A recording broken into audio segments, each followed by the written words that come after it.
ये भाई साहब का एक बयान वायरल हो रहा जिसमें ये भाई साहब बोल रहे कि अगर मुसलमानों को हिंदुस्तान की सियासत में हिस्सेदारी नहीं दी जाए तो फिर अवैसी जैसे लीडर हिंदुस्तान में पैदा होंगे। सही बात है कि अगर हमारे मुद्दे पे बात ही ना की जाए, मुसलमानों को दबाने की कोशिश की जाए, मुसलमानों पे अत्याचार हो, उनकी महिलाओं पर हमला हो, इस्लाम के खिलाफ आपत्तिजनक नारा लगाया जाए, इस्लाम को बुरा भला बोला जाए, इस्लाम को कैंसर बोला जाए, नबी की शान में गुस्ताखी हो, हर तरह से मुसलमानों को परेशान किया जाए, मॉब लिंचिंग हो मुसलमानों की और मुसलमानों की मस्जिद पे हमला हो। मुसलमान अगर दुकान लगा ले बाज़ार में तो उस बाज़ार में उसकी दुकान का विरोध किया जाए कि तुम अपने नाम की पार्टी लगाओ कि तुम मुसलमान हो।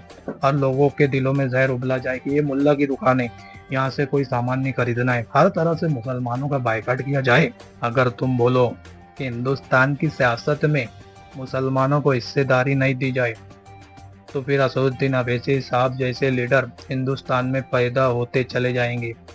मतलब तुम ये सब मुद्दे पे मुसलमानों के कभी बात नहीं किए, जो इंसान ने बात किया तो तुम उसका विरोध कर रहे और उसको बोल रहे कि असदुद्दीन अवैसी साहब जैसा लीडर पैदा होते चले जाएंगे हिंदुस्तान के अंदर। उन्होंने जो कुर्बानी, उनका जो बोलने का अंदाज, उनकी जो पढ़ाई, उनकी हिम्मत, उनकी बेबाक तरीके से स्पीच देने का अंदाज और उनके अंदर की हिम्मत है, वो आज किसी पार्टी के लीडर के अंदर ये बात नहीं है।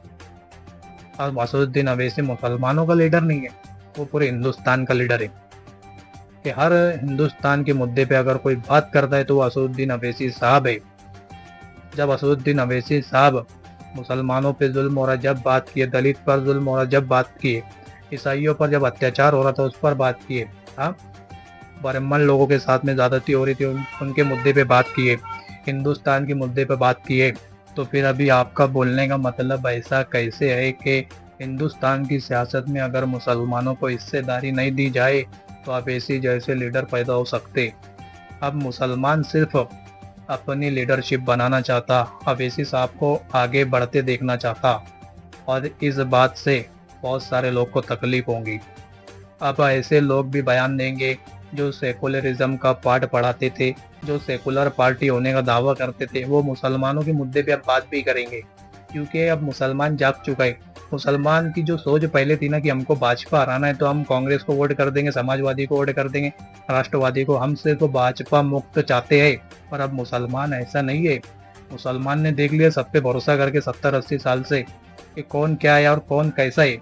अब मुसलमान सिर्फ अवैसी साहब को चाह रहा और हिंदुस्तान की जो जनता है ना वो भी असदुद्दीन अवैसी साहब को लीडर देखना चाहती कि ऐसा पढ़ा लिखा लीडर हो जो हिंदुस्तान के हर मुद्दे पे बात करे, जो पैदल चलने वाला गरीब मजदूर है उस पर बात करे, जो हिंदुस्तान की एजुकेशन पे बात करे, जहाँ हिंदुस्तान का अपमान हो दुनिया के अंदर उसका विरोध करे कि हमारा हिंदुस्तान का अपमान कैसे क्या हुआ, कि हिंदुस्तान का अपमान कोई भी गोरी चमड़ी वाला उठ के कर रहा है और हम बर्दाश्त नहीं करेंगे। ऐसा विरोध करने वाला कौन, कोई नेता है तो वो कौन है? वो असदुद्दीन अवैसी साहब है। बड़ी संसद में बोले थे कि गोरी चमड़ी वाला कौन होता, हमको अमेरिका से ऑर्डर करने वाला कि हम रशिया से तेल ले कि ईरान से तेल ले, हाँ, हम उसकी बात जरा भी नहीं सुनेंगे। ये विरोध करने वाला कौन है? असदुद्दीन अवैसी साहब है। अब इस पर आपकी क्या राय है दोस्तों, कमेंट में बताएं और वीडियो को शेयर